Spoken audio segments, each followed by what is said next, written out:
Hey everyone, Matt here from Docs Running, and today we're going to do a full review of the Asics Novablast 4. So this is Asics performance trainer, lighter weight trainer that's been really popular the last several years. The only challenge for me personally was that the heel's a little bit unstable, but it's been a highly cushioned shoe that a lot of people have really enjoyed.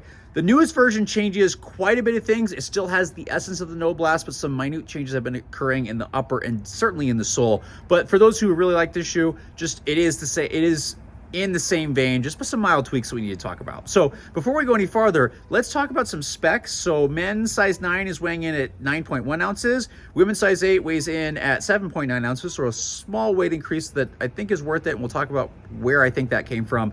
Stack height, 42.5 in the heel, 33.5 in the forefoot for an 8mm drop for the men's. For the women's, it's 40.5 in the heel, 42.5 in the forefoot for, again, also 8mm drop. So some of the specs somewhat similar, a little bit, I think, higher stack, but it's definitely far more cushion than previous. The sole has been updated to Flytefloam Blast Plus Eco, which does feel, again, not as mushy as the last version. And I wouldn't say mushy, it was just a great training shoe. Had a little bit difficulty picking up the pace with that midsole. This one is a little teeny bit firmer, but still has a large amount of bounce. They have this thing called the trampoline effect in this shoe, which I think they do a really good job of. If you hit the right part of the shoe, it's definitely got a good amount of bounce. Not a super shoe bounce, but a good amount of training shoe bounce. Now, with that, a lot of that cushioning has come in the heel. So the heel feels like this huge thing back here. And when you land in the right space, it's really nice. Like, but don't land.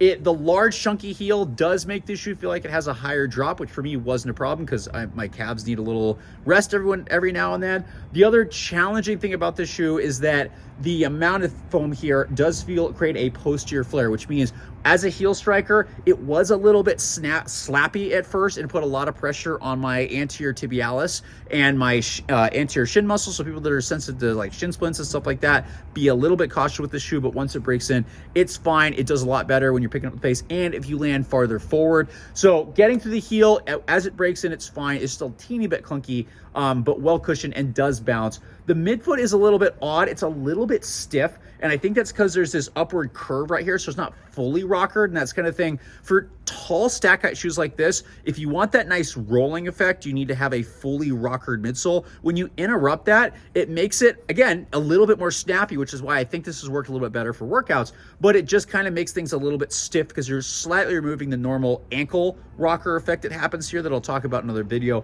But again, once you get to the forefoot, very nice and smooth, great transition. And once you learn this shoe, it's totally fine. It will remind you a lot of previous Novablast shoes, just a little bit firmer and a little bit more snappy, which is why the shoe has actually worked really well for workouts. I've done easy run, hill repeats, a fartlek, and picking up the pace feels really good. It's not the fastest shoe, but it's certainly a shoe that you can certainly do some up-tempo work in. Easy run paces feel fine. Up-tempo work feels fine. A little bit of faster stuff is okay, but I think I would choose something else like the Super Blast, the Magic Speed 3, or the Metaspeed Sky or Edge for anything really faster. But this is something that can handle some up-tempo pace changes. If somebody maybe wants a non-plated, non-super shoe marathon racing shoe, this actually might work really well because it can handle some pace changes. For me personally, it's going to be a daily training shoe, but others may have some different experiences.